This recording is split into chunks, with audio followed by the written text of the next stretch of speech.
Well, we've got a good thing going, so let's keep it going. This is Thomas Kissinger. Great to be with you again. We've been going through this series, If God Could Save Everyone, Would He? This is going to be number 6 in the series, and let's continue picking up where we left off. This section is entitled, Endless Punishment is Against the Law. Think about that. And we're going to get into the information here. With God, there is no such thing as never-ending punishment. The Bible verses that are usually quoted to prove never-ending punishment are actually mistranslations of the original text. The word for eternal and everlasting in the New Testament is the Greek word aeonian, which means pertaining to an eon or an age. In other words, God's final judgments pertain to a specific age in the future. It is an age to come where God will sell, so to speak, all unbelievers to the servants of Jesus Christ so that they will be compelled by law to learn obedience to the divine law. In this way, the servants of Christ will reign with him. Revelation 20, verse 6.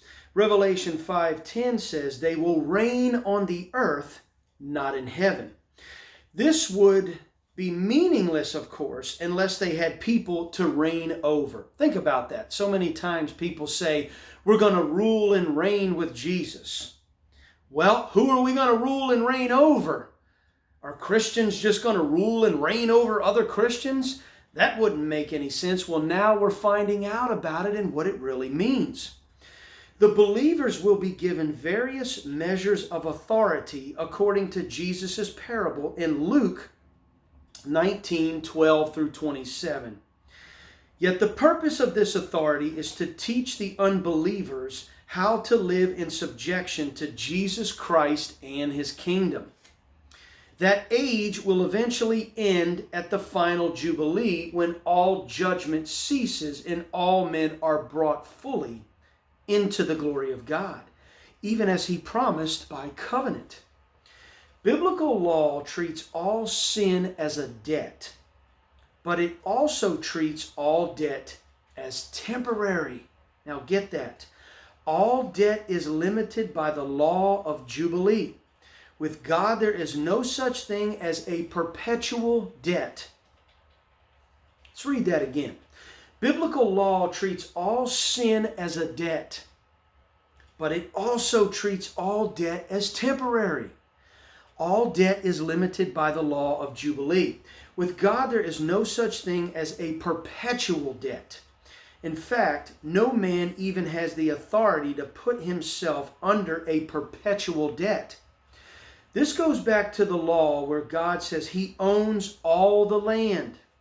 No man can sell his land and lose it for all time. Since man is made of the land, dust of the ground that God created, no man owns himself. God owns all men and has never given any man the ability to sell his soul forever. Man is also God's inheritance. God created the law of Jubilee to safeguard his own inheritance. God will never lose his inheritance because he decreed this law from the beginning. Another law also shows this principle of limited judgment. Deuteronomy 25 verses 1 through 3 is a law that deals with misdemeanors where there is no restitution. Here it is. Deuteronomy 25, 1 through 3. If there is a dispute between men and they go to court and the judges decide their case and they justify the righteous and condemn the wicked or the guilty party, then it shall be, if the wicked man deserves to be beaten, the judge shall then make him lie down and be beaten in his presence with the number of stripes according to his guilt. He may beat him 40 times, but no more, lest he beat him with many more stripes than these, and your brother be degraded in your eyes. Here we see that the judgment is limited to a maximum of 40 stripes. Thus we see that divine judgment is merciful in that it limits judgment for both felonies and misdemeanors. Judgment for felonies are limited by the Jubilee. Judgment for misdemeanors are limited by 40 stripes. Did you get that? Did you see that? There are limitations to the judgment of God, and the judgment of God is for the purpose of correction. In either case, there is no provision for torture, such as we find in the modern idea of eternal torment in a literal fire. Such ideas came not from the Bible, but from other religions. The fire in the Bible is a symbol of divine law and was never meant to be taken in a literal sense. The fire in the Bible, hear this again, is a symbol of divine law and was not meant to be taken in a literal sense. The lake of fire and brimstone is metaphoric language or symbolism that speaks of divine purification through the judgment of the divine law. Those who reject Jesus Christ will indeed be brought to judgment in the great resurrection. However, there is no reason to think that they will be lost forever. It would be unjust to punish men beyond the measure of their sin, and it would be unlawful to punish men beyond the prescribed penalties of divine law. God will judge the world not by man's law, but by his own law, which is his perfect standard of measure. So let's sum this one up as Dr. Stephen Jones brought this out. Okay, listen to this again. It would be unjust to punish men beyond the measure of their sin. So, as is commonly taught in today's world, most of Christianity teaches that if someone sins and does not turn to the Lord, even if it's 80, 90, 100 years worth of sin, that they're going to be punished and tortured for all eternity with no redemptive purpose in mind. Well, that's ridiculous.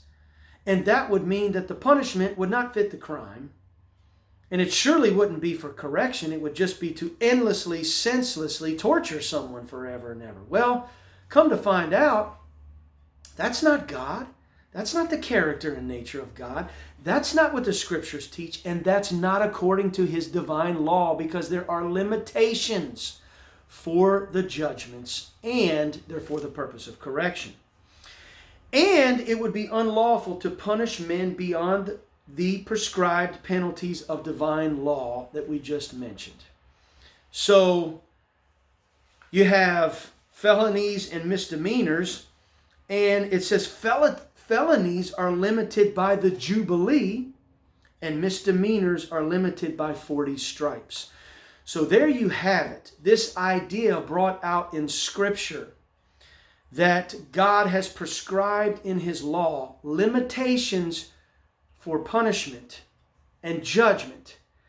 And then you also add the character and nature of God to this, that God is a corrective God, not vindictive. And what you have is an ultimate restoration of all things, and that God will raise people who need to be raised in this divine resurrection of judgment, the second resurrection, and will deal with them accordingly.